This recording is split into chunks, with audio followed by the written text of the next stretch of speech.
We got a really interesting question from Wade, something that I'm not an expert at, but I think I have some insights about because of the amount of time I've been around this sport. Wade asks, should endurance athletes, Nordic ski racer here, stick with lower rep workouts to build strength, or should they periodize throughout the year as we do with our other training? Current trends seem to be keeping the reps low and focusing on strength and power. And then he says something interesting. This is what I want to talk about. However, earlier in my career, we did lots of high rep stuff for a month, then medium reps for a month, then low reps.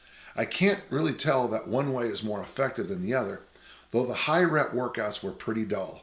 Your thoughts and recommendations? Well, first off, living in Utah, I've known a lot of national level cross-country skiers. Moreover, one of the turning points in my career was meeting Bill Koch at a workshop here in Salt Lake City where, and I've said this in many of my workshops, I think I was the only person in the audience who could hear him. So he invented the skating style, and right after that, a book came out on conditioning for skating, cross-country skating, and it was written by a Norwegian and an American. And I know I have it in the house somewhere. I looked, but my collection of books is pretty vast, and sometimes it's just hard for me to find some of the older books. They followed more, Wade, what you were talking about. They had a sandbag workout where the reps were, for example, on split lunges, I think they called them, but we now call them Bulgarian split squats. That's one leg up on a bench and the other leg, and you do lunges basically. Squats with the weight on the lower back, squats with the weight here, the sandbag here, rows, all kinds of things. And the rep range was 50 to 100 reps of each exercise, and you do that several times. 50 to 100 reps, and the argument was it would build muscular endurance. I've never been sure that's true.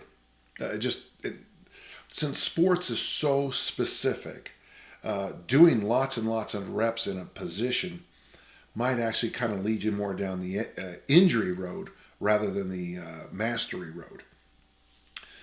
Maffetone discusses this. Many others talk about this too. What I found interesting is that you said today they're keeping the reps low and you just try to get as strong as you can. Wade, from my experience and my limited understanding of cross-country skiing and cross-country ski skating, I would say that you'd want to get as strong as you can, and you're going to get your reps out there. You're going to get your reps. I know you guys now, a lot of use rollerblades a lot more.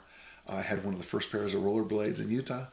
I know you guys do a lot more, racing, training on snow now. It used to be back in the day, you guys would be basically becoming triathletes, thousands of miles on the bicycle, lots and lots of time running. Both have value, but not nearly as much value as doing the actual sport. So yeah, I would suggest something more along the lines of easy strength. Get yourself as strong as you can, as fast as you can. Easy strength workouts last 13, 14, 15 minutes, and you're done. Bye-bye, go do your stuff. When I looked at that book for the first time and that great article in Scholastic Coach, when it come out right after Eric Heiden won the 5 gold medals, his coach had a thing with rubber band training, because of the lack of ice time they had. The volume was staggering in everything they did. One small thing, Eric Heiden, I have my surgeries at his orthopedic institute over here called Heiden Orthopedic. And I've had a chance to talk to him. And also he has he's written a book and he signed the copy for me. And like the other great skater, Dan, his name dropped out. I'm sorry. It's not important. Eric Heiden never felt that lower back problem that all speed skaters feel. He goes, that never bothered me at all. I never had it. At the top end, people are mutants at the top end.